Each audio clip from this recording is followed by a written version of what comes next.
Thank you. That is hope. I mean, actually, in these moments of darkness, that is what they say, telling truth is a revolutionary act, and it's hope. So, over to you, Vijay, because many of us say we're fighting the same fight again and again and again. There was a conversation yesterday, will this fight ever end? Will this fight ever end? Well, first, Asad, thanks for forcing me to come to Glasgow. When I walk the streets of cities like this, Glasgow was the UK's second most important city. Beautiful buildings, beautiful streets, a gorgeous city. It had Red Clydeside in 1919, the uprising to create a Soviet in Scotland. But it was, crushed, of course.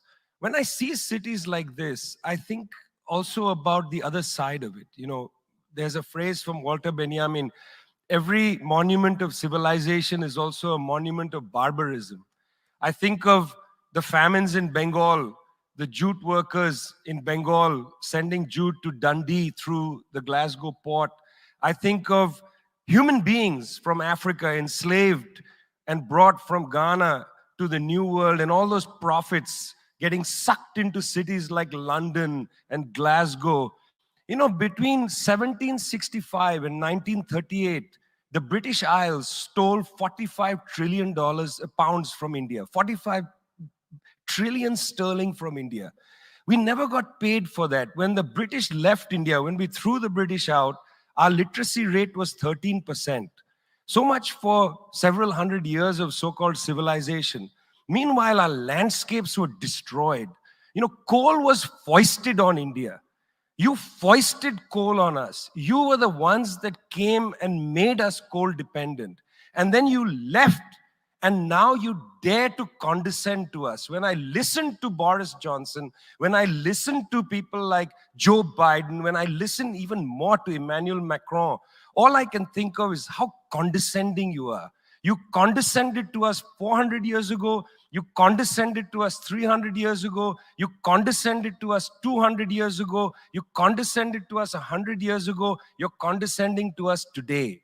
You only know condescension because for you, colonialism isn't something that happened in the past and we defeated you. It's not that. For you, colonialism is a permanent condition. And that permanent condition happens in two ways. There's the permanent condition of the colonial mentality. You want to lecture us. You want to tell us that we are responsible for all the problems because you'll never accept that you're the one principally to blame. You signed the Rio Formula in 1992 on common and differentiated responsibilities. You like the common part.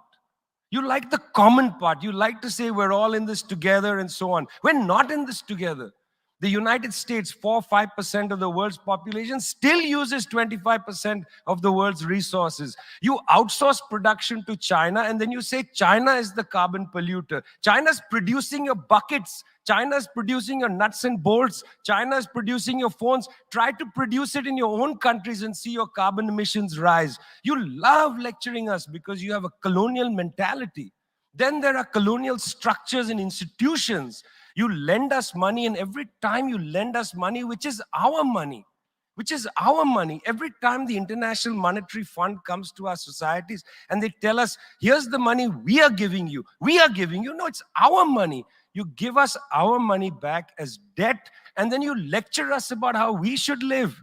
It's extraordinary. It's not just a colonial mentality. It's the colonial structures and institutions which reproduce themselves year after year after year. And let me tell you something. The climate justice movement, not clued enough on this. Not clued enough on this. The climate justice movement is a movement that says we're worried about our future.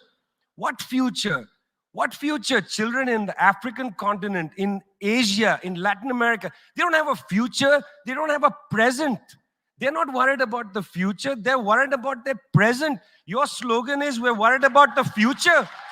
What future?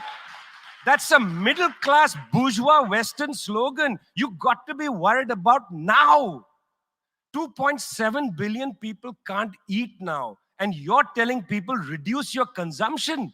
How does this sound to a child who hasn't eaten in days?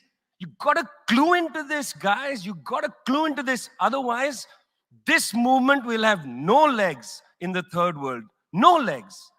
Later, I'd like to tell you about the International People's Assembly, a network of 200 political organizations that we're setting up, rooted in the global south. We want to tell you what our issues are, but are you willing to listen?